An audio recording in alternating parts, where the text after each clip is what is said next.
Yeah, okay, good. All right, well, may I start? Sure. Okay, great.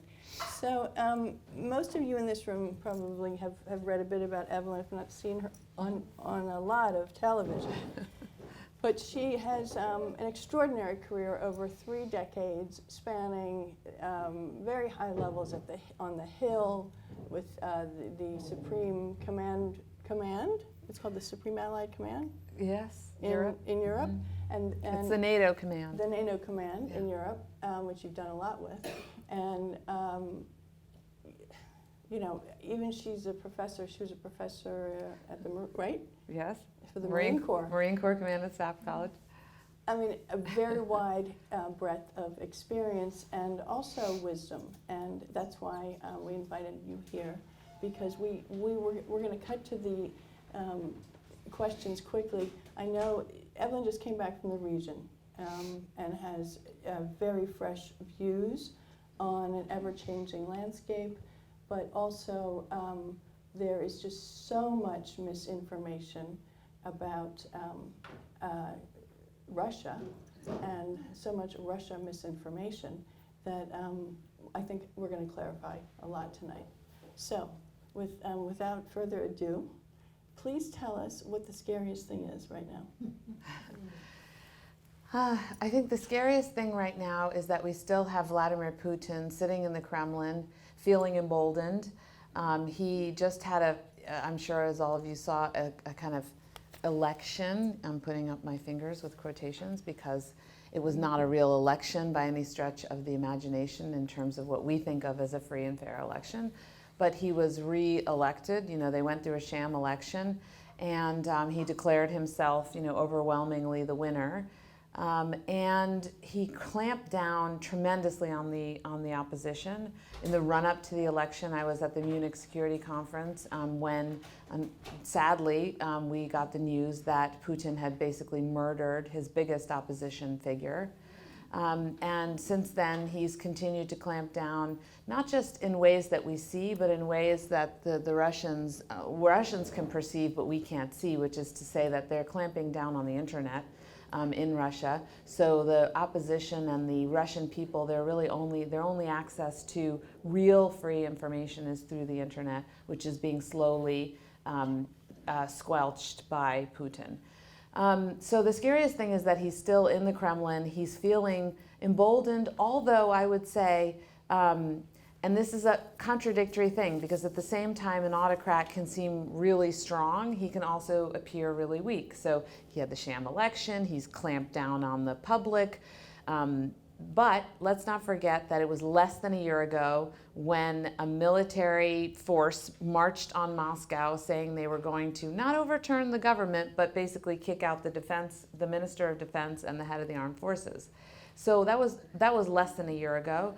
And Putin has witnessed a terrorist attack recently, which he has blamed on the Ukrainians, but I don't think very many Russians, or at least sophisticated Russians, are not fooled, especially because they did show that they were ethnic Tajiks, which, again, you have to believe the Kremlin propaganda to be able to say that the Ukrainians put the Tajiks up to this, but nevertheless, he knows that he is vulnerable to further terrorist strikes. And for those who, again, can get access to information from the outside, they know that not only the American intelligence agency warned the Russian government, but the Iranian intelligence agency did the same. And apparently they even mentioned the Crocus concert hall. And then on top of that, and I know we'll talk about Ukraine, one of the things that the Ukrainians have done to demonstrate further that Putin has no control, or does not have 100% control over what happens on his territory, is that they've launched attacks very successfully inside of Russia. They've conducted cross-border raids. Now these are actually ethnic Russians who support the Ukrainian government. They've conducted raids into Russian territory, into the border towns that are military towns largely, but the civilians who are living there have been forced to evacuate. And then the Ukrainian military has essentially attacked and crippled about a dozen oil refineries over the last year, and just recently about half of them. Okay, and they're continuing to do that. For those of us who read The Hill, yeah.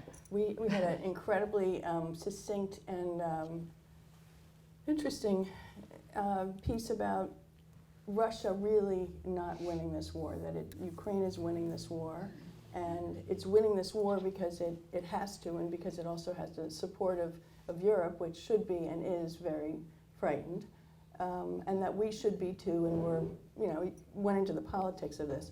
What I'd like to talk to you, I'd like you to talk to us about is okay, we know this is very frightening going on with Ukraine. We understand the stakes are so huge. What are the broader stakes? Talk about Central and Eastern Europe, where there are very fragile democracies, young democracies that have been tested and not done very well. Yeah, so first just to close your reference to the piece in the Hill, hill.com, you can still find it. I was the author, and it's kind of a take on my trip. Essentially, I draw the conclusion that there are reasons to be optimistic that Ukraine is winning and will continue to win, so long as we continue to provide the military assistance that Ukraine needs. And the we could be the Europeans alone if the money gets unfrozen, this $330 billion that we and the Europeans, Russian money that's being held by us, frozen assets, that would be restitution to the Ukrainians and would allow them also to fight the war. So that's the article, and I'm happy to talk about that more. The implications. How much money is involved? $330 billion. This is about $217 billion of it is being held in Belgian accounts. It's frozen Russian assets. So when the Russians launched the full frontal invasion, one of the first things that we did together with our European allies is freeze the money that the Russians had in foreign currency in our banks. And so the $217 billion is being held in Brussels, and the rest in the United States, I believe in New York. And I'm not a banker, I'm not an expert on this, although I did learn a lot on this trip to Europe about the path to unfreezing the money and providing it to the Ukrainians.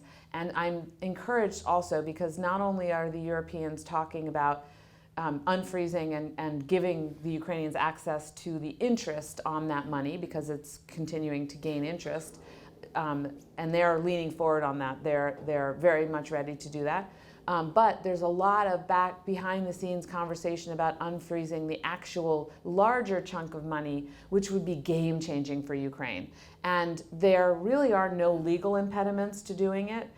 If you read the newspapers or if you talk to people, you might get the impression that, oh, this is somehow legally difficult. In fact, it's not legally difficult.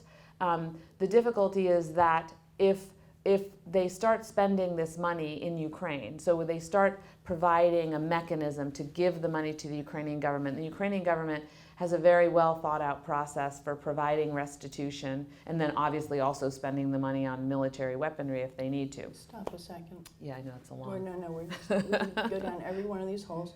I want to ask you again, and I want you to tell us about the impact on Central and Eastern Europe, these democracies. Yeah. What's at stake? So what's at stake is, the reality is that if Putin succeeds in Ukraine, he's told the world he wants to remake the Russian Empire. He will turn to the next nearest states that were part of the Soviet Union first, so that's Moldova and Republic of Georgia, where he already has troops in there. So he's invaded, the first country he invaded as the head of the Russian Federation was in 2008, Republic of Georgia. 20% of Republic of Georgia is occupied right now by Russian troops. So he would just use force, take them over. He's already using soft power to do it, corruption, etc.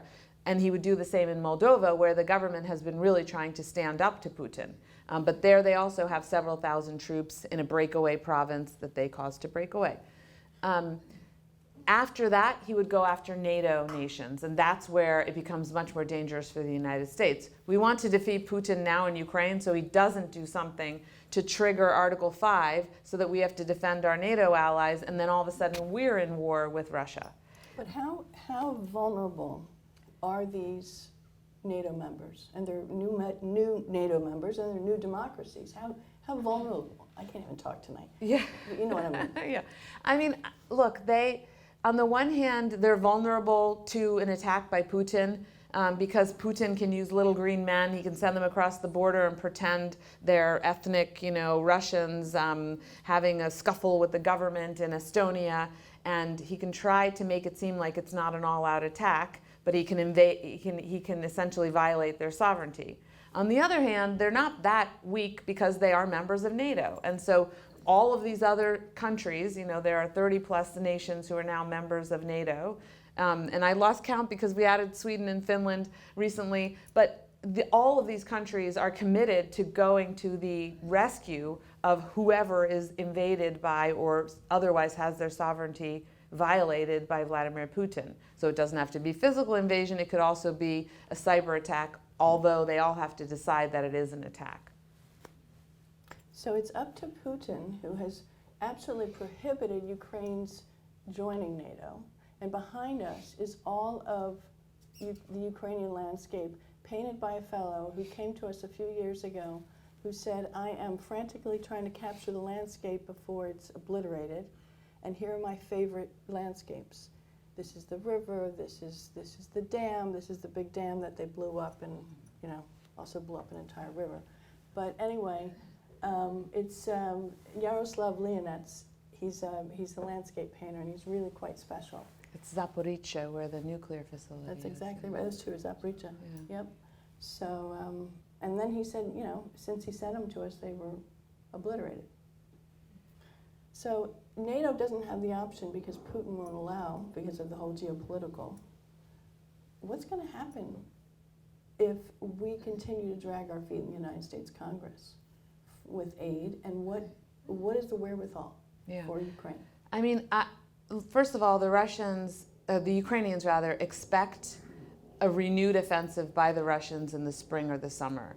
And note, we're in April, so it's kind of spring already. And the Russians did actually just launch a small-scale operation, maybe to test the Ukrainians, and the Ukrainians performed phenomenally and pushed them back with far less manpower and far less ammunition, as we know, because they're having to ration their ammunition because of our government's failure for 6 months now to provide them with new ammunition.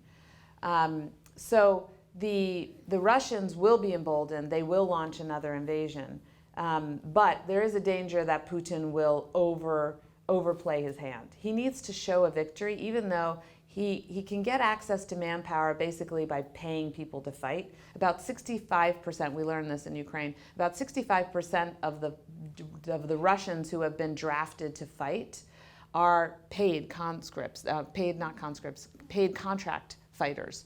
And this is because it's quite lucrative for them to do this. Mercenaries from all over the world, but but also in Russia. Yeah. The Ukrainians made a joke that the prisons are emptied. Not yet. They emptied the prisons, and then also the Ukrainians made a joke that the women are selling their drunk husbands, which isn't entirely false. Because the village gets a lot of money back, and if they don't live, then I guess there's even more money in a fur coat for the wife. Really. So Putin, though, nevertheless, even though he's able to get people to fight by giving them money, they still want to be part of a winning proposition. So there is pressure, and certainly the nationalists, you read about the Russian nationalist bloggers, there's a lot of pressure on him to show success and show victory. And I asked, is Avdiivka enough victory, the small town that the Russians took recently, which doesn't change anything strategically. But we were wondering whether the Russians would see that as victory, and the answer that came back was no. Because the nationalist bloggers, these nationalist fighters in Russia, they know what's a victory and what's not, and they will communicate that back to the Russian people. So. And the Russian pundits, who don't have a lot of freedom, but these nationalist bloggers have a lot of power because they are nationalist fighters and leaders and people who Putin has come to rely on, especially in the occupied parts of Ukraine.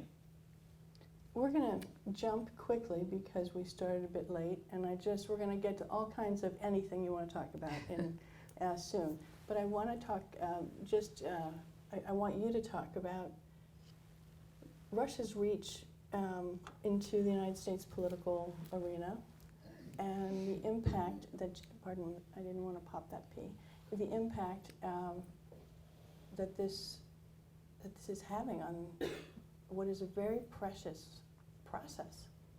And it's so weirdly bastardized now. So it's been really disturbing to watch the increased Russian influence on our politics, on our political dialogue, on our society.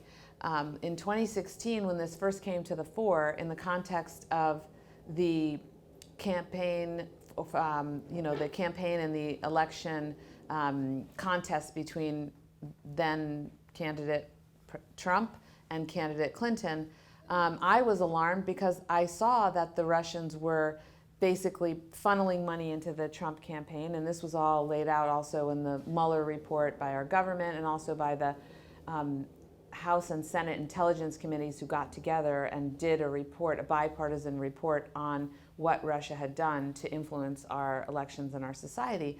And they were putting money in illegally through Ukrainian Americans and others into the campaign.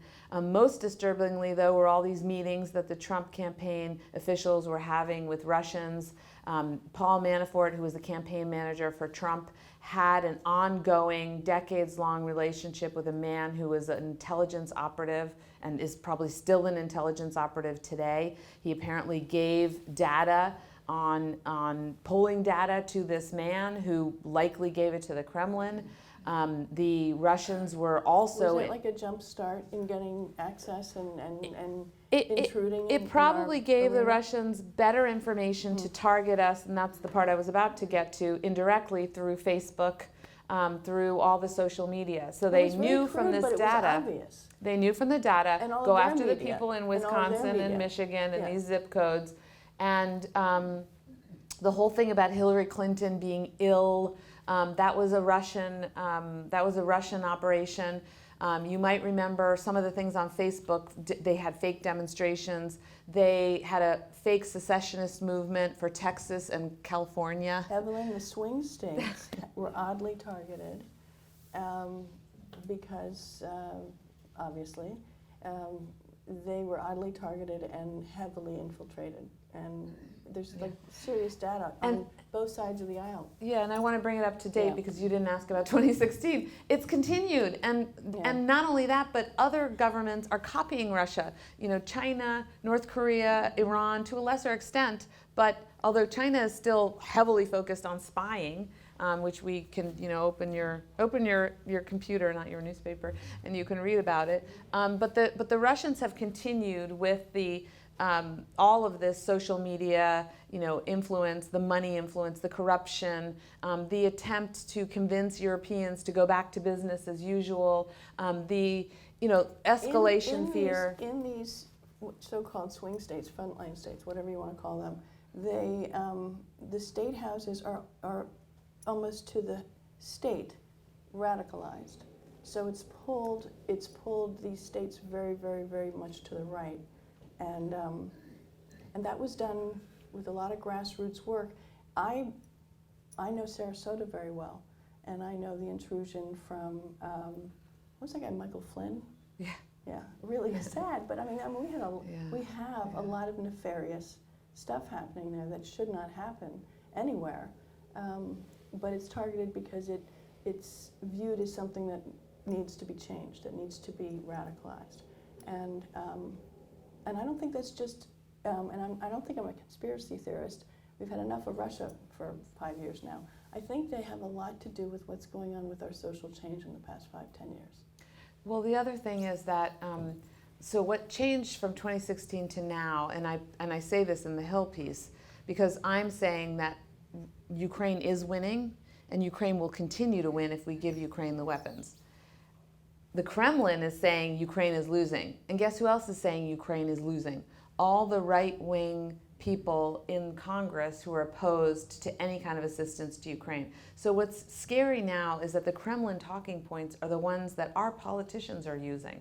And they're doing it openly without any embarrassment. And then we have media people like Tucker Carlson going and basically providing cover for Putin, explaining away Putin. We have the Republican CPAC convention inviting Viktor Orban to the United States, a toy for Russia. Who is an autocrat allied with Putin, even though he's...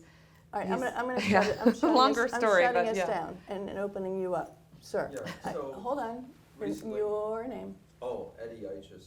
Recently, I saw the movie Kiss the Future, which was about the Serbian genocide in Bosnia, and that was 1992, and it ended when Srebrenica? NATO came in, even though Serbia was clearly being helped by the Russians, it ended when NATO bombed the Serbian positions in Bosnia.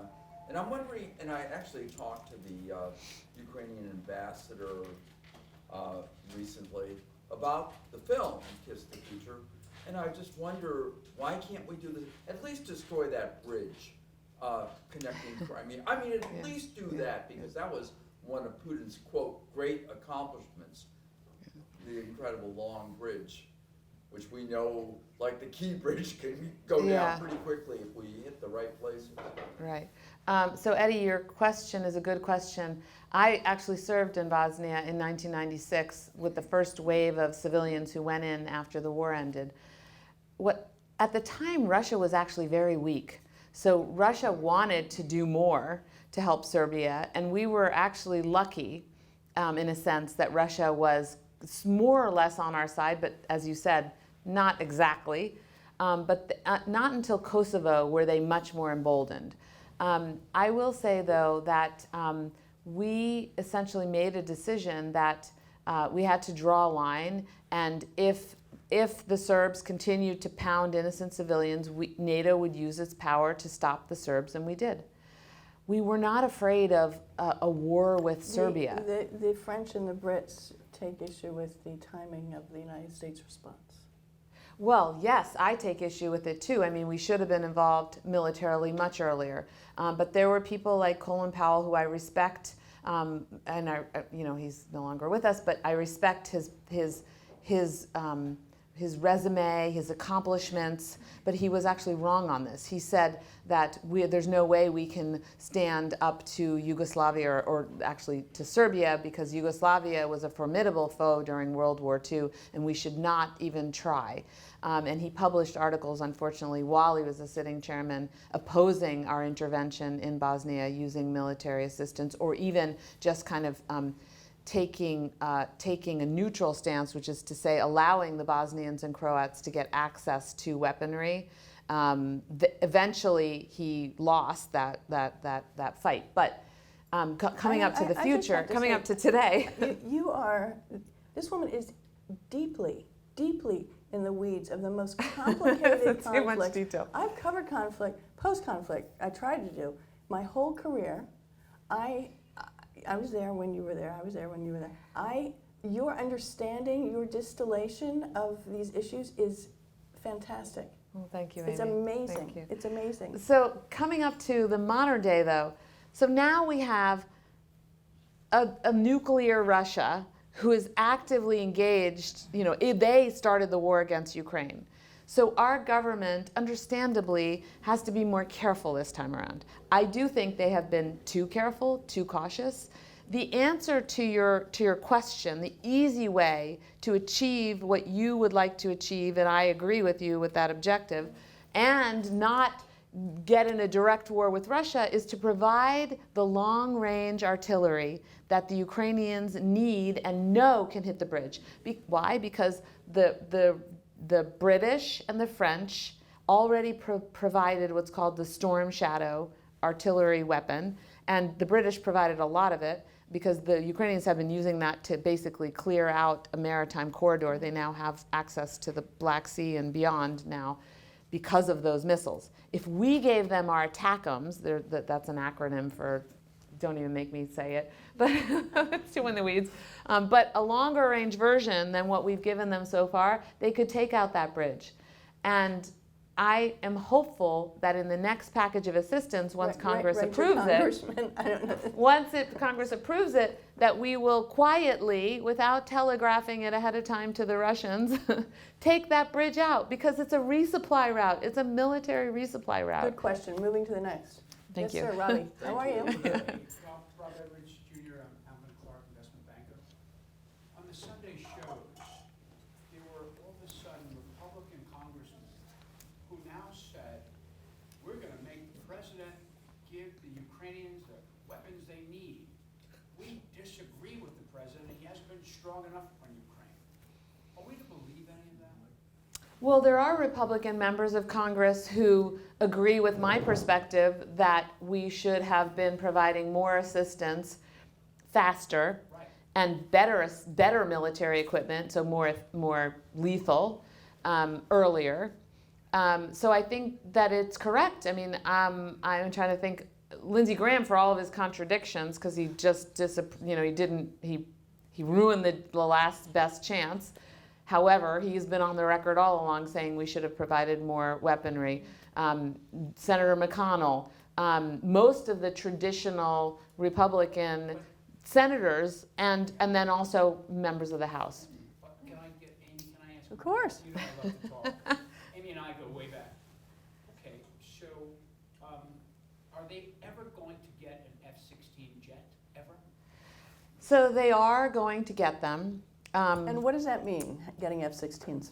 Well, so what it means is they will have some air power, they will have better air power to provide cover for the troops on the ground, in theory, because I'm going to get to it in a minute, and to take out targets farther away. But the devil is always in the details, and what I learned in Ukraine, unfortunately, when I was there, is there was a lot of whispering about what kind of F-16s, what kind of weapons packages will be on the F-16s if they're not sufficiently lethal, if they don't have far enough range, if they don't have good enough defense systems on the F-16s themselves, then they will be the equivalent of a MiG-35, was what I was told. So that would be a bad scenario. But I will tell you, leaving that aside, even if we gave them, the state of the art, they don't have very many pilots who are trained and ready to fight with them. So that is something that's not necessarily our fault.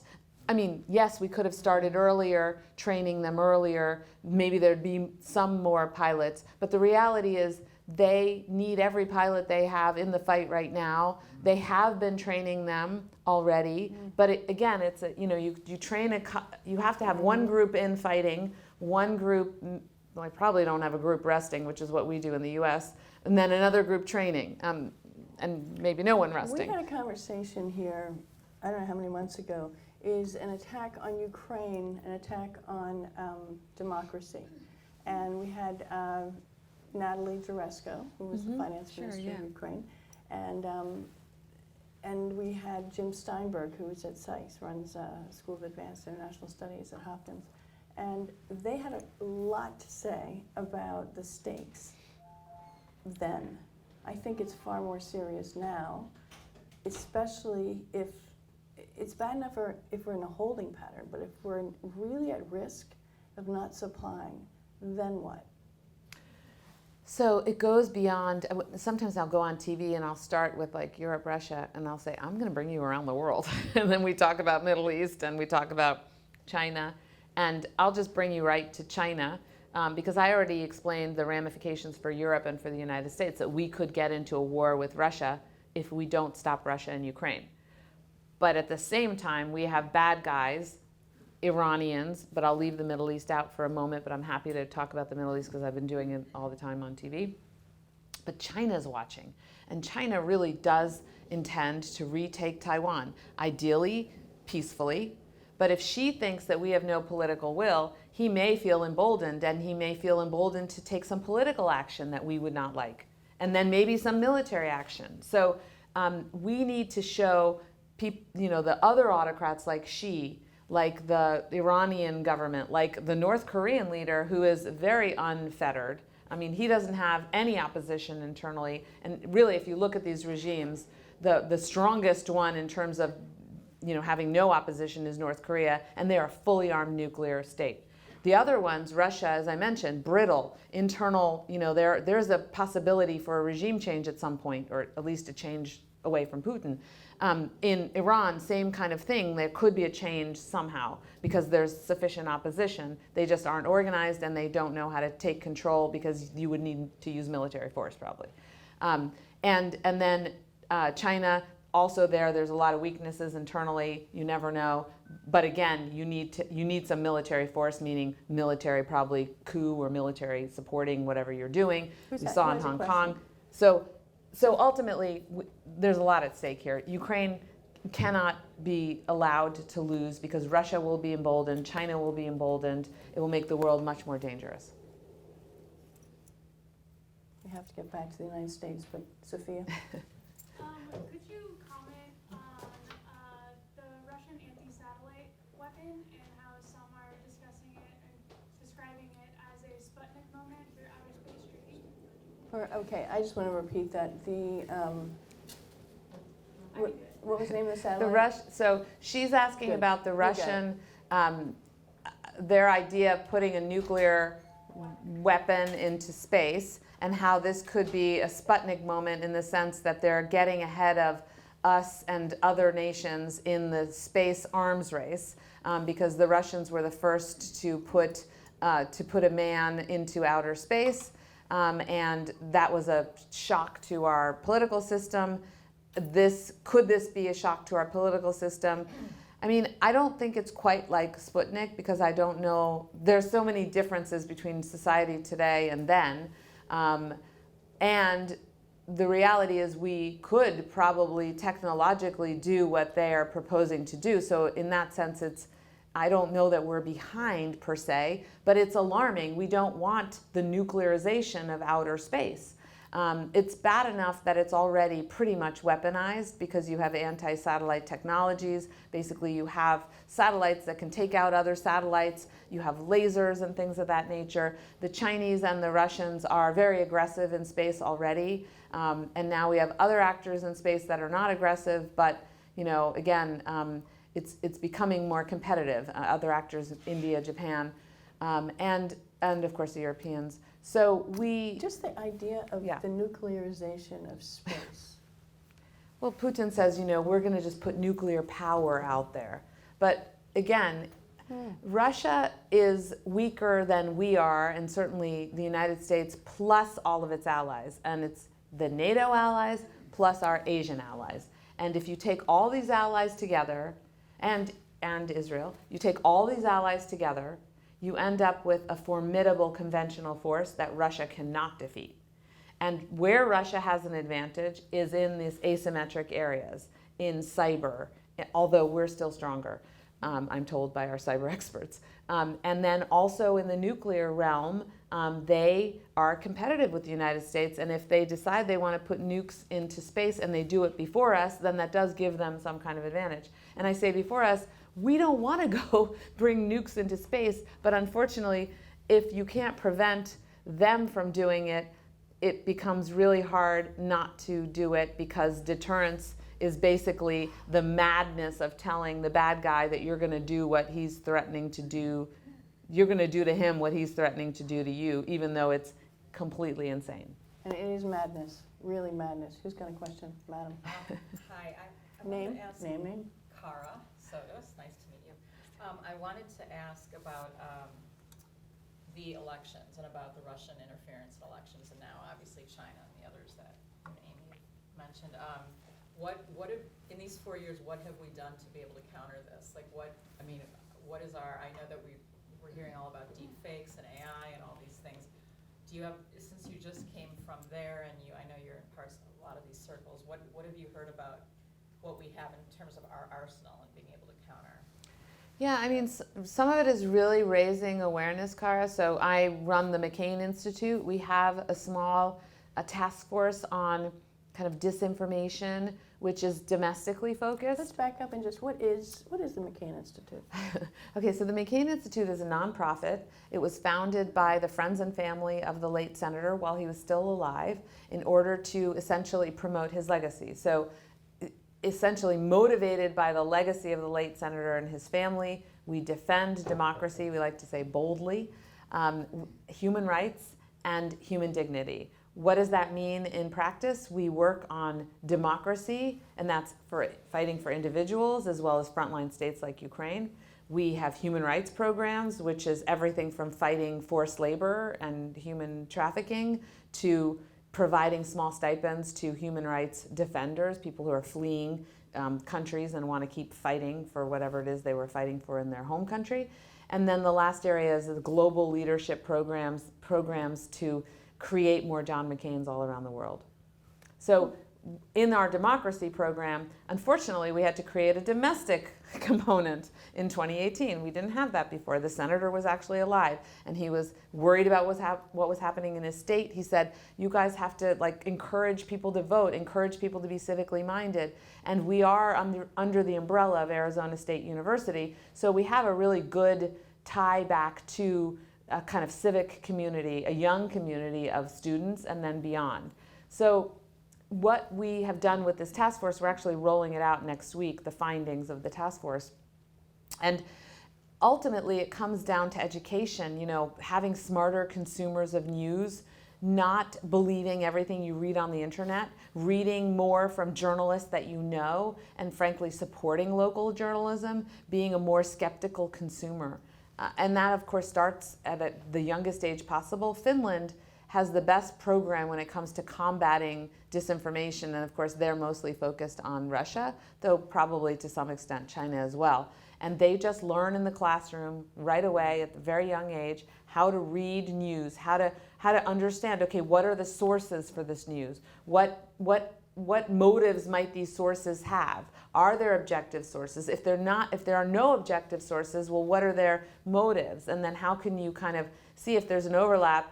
Even if they have different motives, they're saying the same thing. So there are things like that we can do, and certainly I really believe we need more civic education and frankly more history, because this rise in hate and anti-Semitism and this lack of understanding around what's happening in Gaza right now, a lot of it has to do with an ahistorical perspective. So it's not to excuse any party to the conflict, but you have to understand how complicated it is in order to avoid taking this kind of reflexive black or white approach, like this is the bad guy and this is the good guy, all the way down to the individual child, whether it's an Israeli child or a Palestinian child.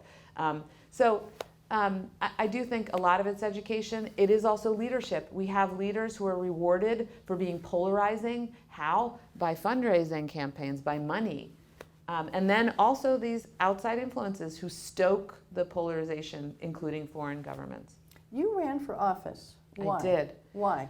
Oh, I woke up at 4 a.m. in Tbilisi, Georgia at a McCain Institute conference and in September of 2019. And we had been talking to the Georgian opposition. You guys have to have a plan B. What if you don't win the elections? And they're like, no, we don't need a plan B. So that 4 a.m. is when you wake up, when you're in a country like Georgia, which is almost in the Middle East, but not quite. It's in the Caucasus, straddling Europe and the Middle East. And I thought, oh my God, Evelyn, what's your plan B? What happens if Donald Trump gets a second term? And I said, okay, I'll move back to New York and I'll just get involved politically. Because I thought, I can't, consulting and getting on TV and pontificating is not going to be sufficient to fight Donald Trump. And at the time, that's what I was doing. So fast forward, I get back home. I tell a couple friends of mine from New York, I've got my plan B if Donald Trump, becomes president. And a few weeks later, Nita Lowey, who had been my hometown congresswoman, announced that she was retiring. And those New York friends of mine who had actually both worked for Nita Lowey, they said, you need to run.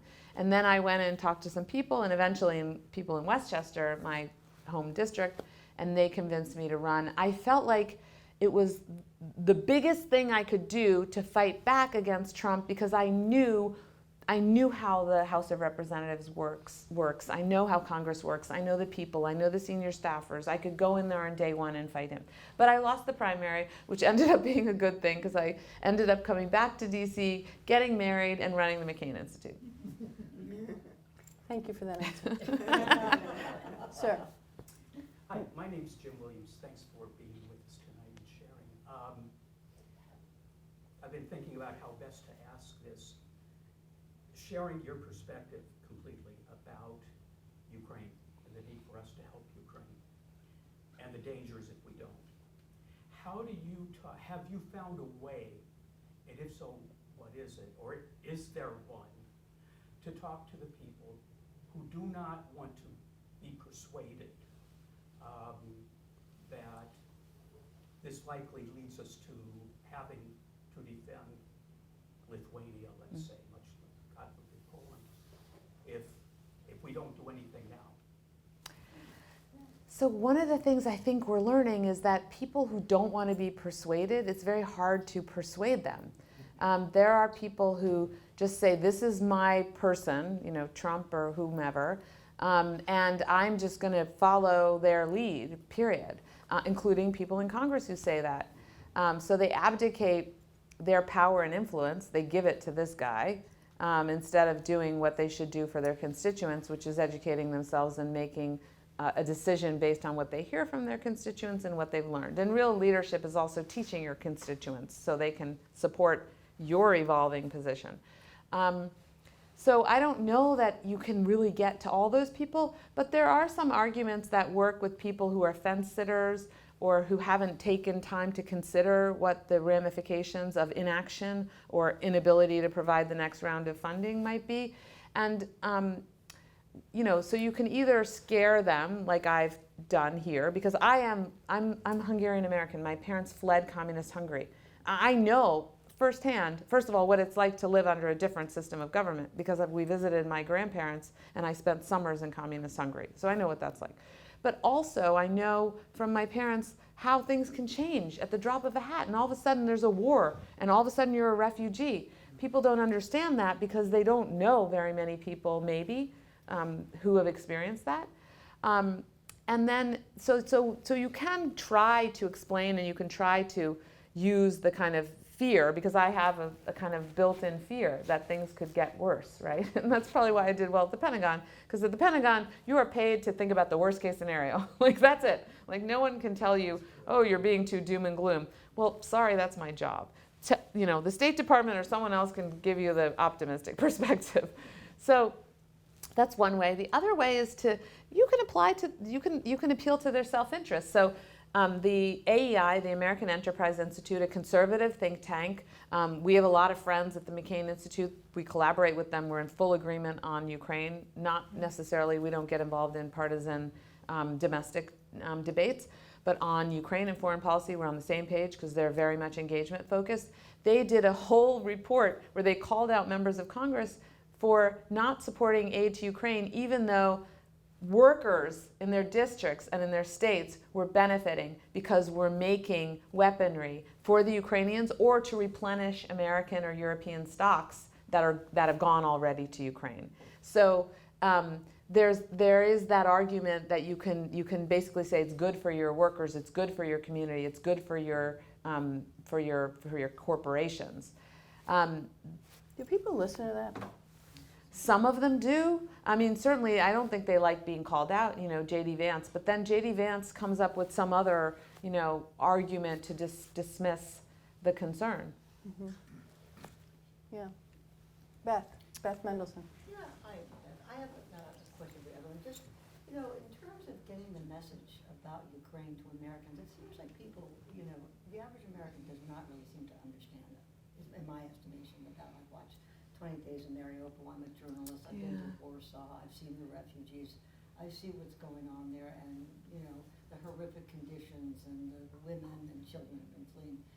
How is it that we can't really get that message across, in your opinion, in this country, for the people who are supporting these members of Congress who are making these decisions? It just seems to be a very big disconnect that people, I just have a sense that it's not getting to where it needs to get to the constituents. What are your thoughts? Yeah, I mean, I feel the same way that you do. Beth just introduce quickly, produces documentaries for VOA. Oh, that's great. Yeah, Thank you. and a lot of them. And One on Ukraine. Just one on Ukraine. Yeah. Yeah. But it's What's the name of the doc? Jamala. Jamala. Songs of Freedom. Songs of Freedom. Okay. Yeah, it's tough.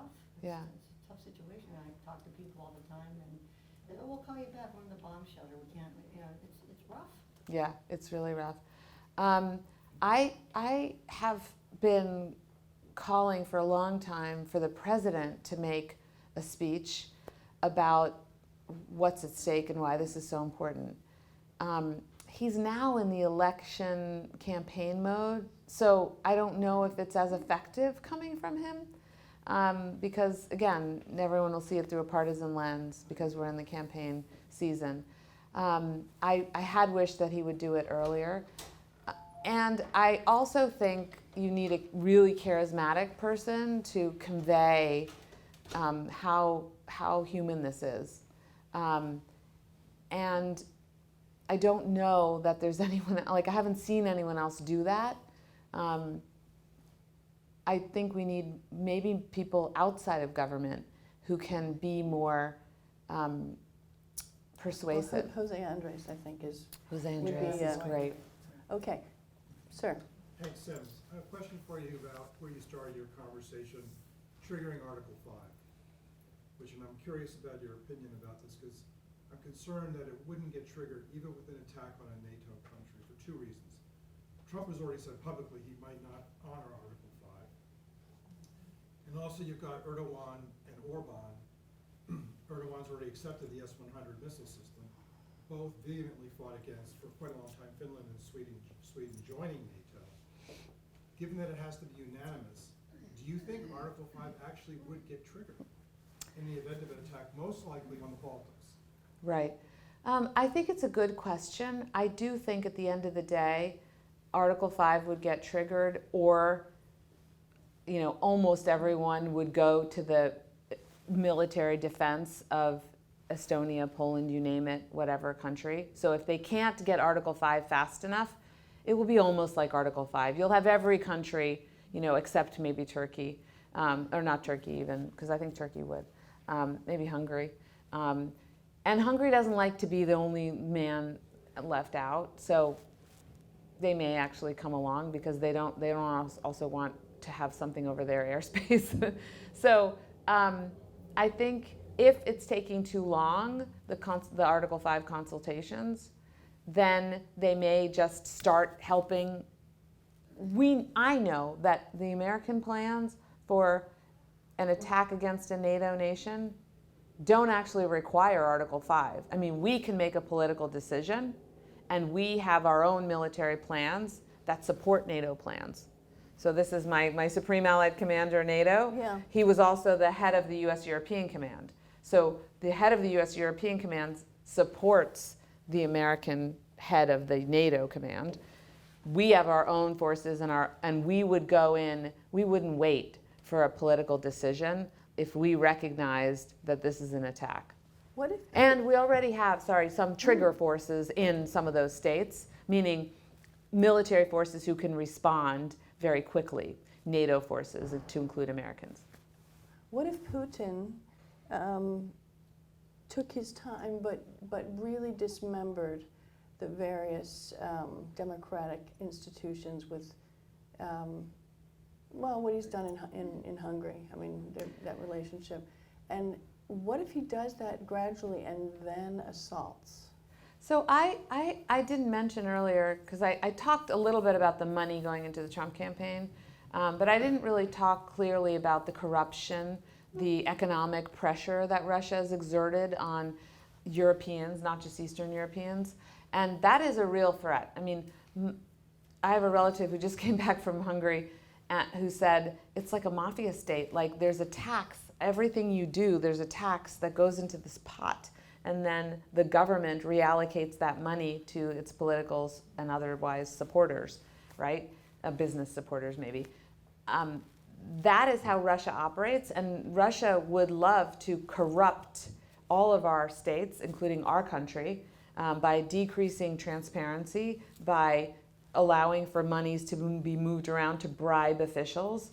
So you're right, it's a real danger that Russia could, through soft methods, and this is what I meant when I was talking about Georgia, because Georgia has, and I always joke with them, I'm like, why can't you guys have like more than one oligarch and have a competition? But they basically have one big oligarch who made his money in Russia, came back, and he controls the ruling party.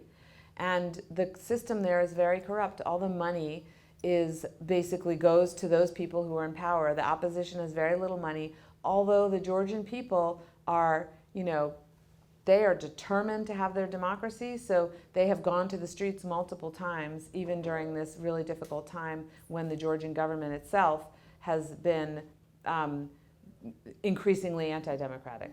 More questions? Becca? So what is your biggest fear from a cyber attack standpoint on our country? What is the biggest fear From a cyber attack? Yeah, On our country. in the United States? I mean, I think my biggest fear has always been that Russia will overplay its hand, that, for example, it'll attack a NATO ally somehow, either using cyber, little green men, or some conventional attack, and then we will be ready to engage, to invoke Article 5, and Russia will launch a cyber attack against us to try to persuade us, to try to scare us into not entering a war. You and I, all of us know what happens when you attack the United States.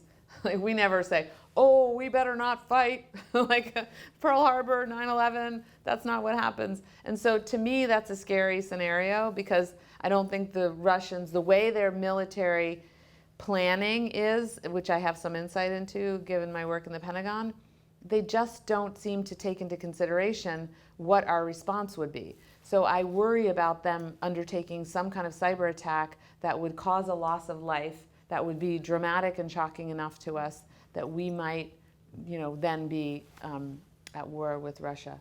That's So what do scary. you think they would actually attack?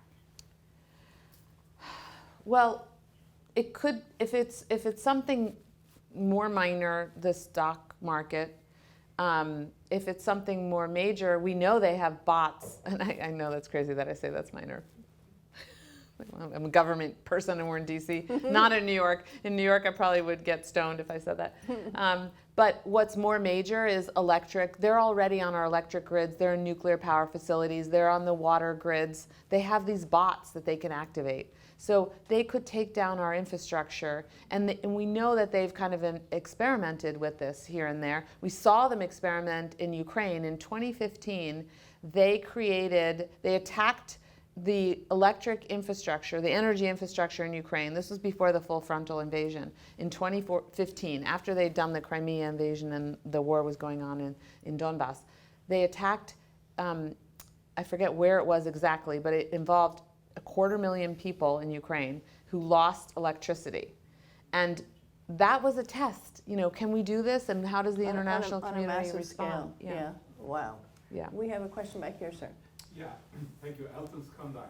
So, are you worried about the attack on the administrative state here in the US following, Putin has politicized like the state, Orban has done the same thing in Hungary, Erdogan, and Trump, in a new administration has claimed that they will politicize.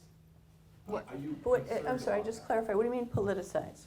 Instead of having competent People- Just get a cynical appointment of really idiots. Yeah, Okay. Yeah. And Yeah. basically a lot of, dismantle.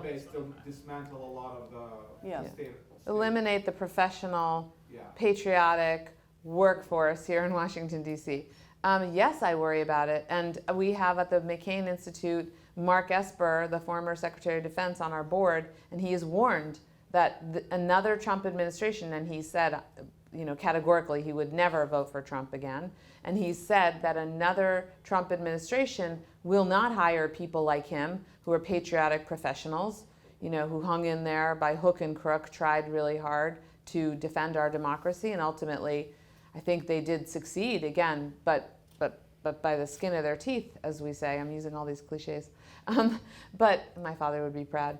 But the next round of people might be more loyal and more willing to do whatever Trump wants them to do. And we know from Trump and Steve Bannon and these folks who are all allied together that they want to eliminate what they call the deep state, except that's the professional, smart class of people who know how to run government and do the right thing for the American people. So yes, they would try to replace them and try to persuade them to leave government. I do worry about that. That's why I think that we're at the most dangerous place in our democracy. Well, we have 1 minute, and we have to get to this. What can we do? We cannot walk out this door feeling. Everybody has to. I don't think Biden needs money because he's apparently raising a lot of money. But I do think other candidates for office who would oppose Trump and Trumpists could use your financial support. They could use you knocking on doors and helping get out the vote, and that includes Biden, but not in Washington, D.C. Go to Pennsylvania, go to Wisconsin, call your friends and relatives who maybe are persuadable, like maybe on the fence. My in-laws, they voted twice for Trump. And after January 6th, they said, okay, we're not going to vote for Trump. I'm just hoping they stay home. And really, I will say to them, if you don't like Trump, we know you don't like Biden, that's fine, but then just stay home. You can try to influence people, and then ultimately just be a Democrat with a small d, go out and vote, go out and, talk to people. I think as civically minded people, you guys are all civically minded because you're here. You should just do what you can, within the context. My sister does those postcards that you send out to people in like all over America. Hi, I'm so and so. But staying aware of these, what used to be very strange, external, very intrusive foreign folks in our domestic process. Staying aware of that now, it's de rigueur. We just know it. We build it into our understanding. And I would also say support local journalism. If you can subscribe to your local paper, even if you don't even live anymore in that local area, it really helps because there they know the byline, they know the people there, so they're more likely to believe something a journalist who lives next door or has coffee in their coffee shop writes than like some big wig New York Times journalist that somebody else told them is part of the bad media complex. Mm-hmm. That wraps it for tonight. Thank you so much for coming. Thank you. Thanks, baby. Really terrific. Did you get all your points in? Did you get your points in?